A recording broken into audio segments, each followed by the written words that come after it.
Hi guys! I'm back. So, lutuin ko na ngayon yung cauliflower rice ko guys.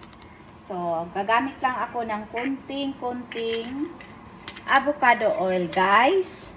Gaya ng sinasabi ko. And then, meron ako ditong cauliflower. Mainit na kasi kailangan talaga mainit yung ano guys. Ayan, mainit na.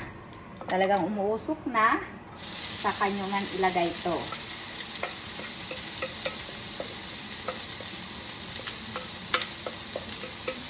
Kaya yan lang guys. Hindi nyo siya lalasahan guys. Huwag nyo lagyan ng kahit ano. Ano lang, ganyan lang.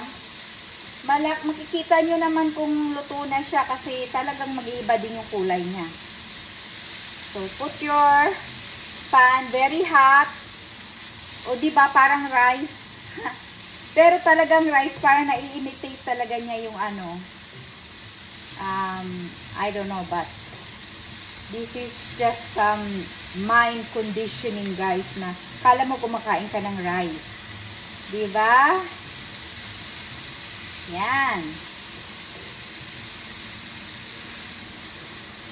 Maganda to guys. Kahit araw-araw pwede ka kumain nito guys. Kasi low carb. So, okay siya guys. Okay siya sa mga taong nagbabawas ng timbang. Kahit hindi lang sa nagbabawas ng timbang guys. Kahit sa gusto mong maging healthy, yun. Pwede siya. Pwede. Yan. Meron na guys na bibili sa pakete.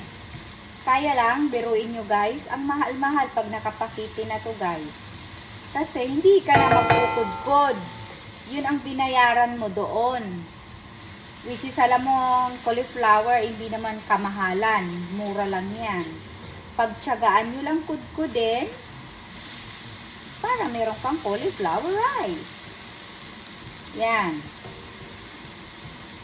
Pero kung wala kang oras, which is, yan ang nangyayari sa atin. Walang oras kahit pagluto ng pagkain. Kaya ang ginagawa ng iba, take away. Madalian. Instant. So, yun. Ganyan guys. Makikita nyo, nag-iiba ng kulay niya. Oh.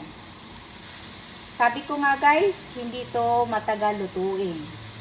Kasi nga, di ba, kinayod mo na siya, so pino siya. Make sure lang na talagang ano siya. Nag-iba na yung kulay niya. Makikita mo na maluluto na siya kasi nag-iba ang kulay niya.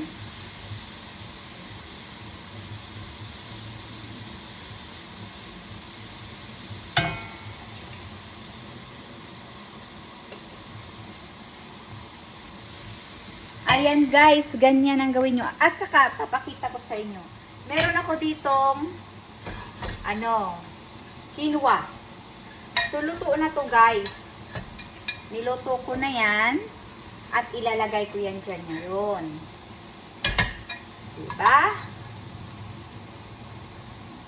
Here you go.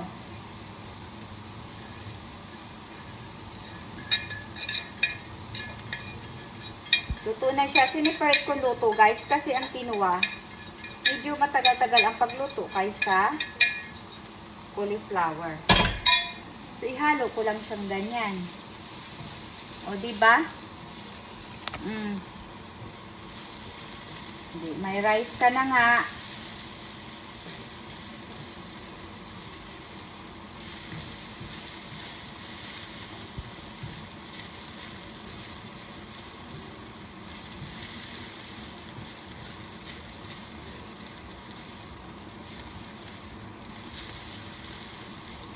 Okay guys, ganon.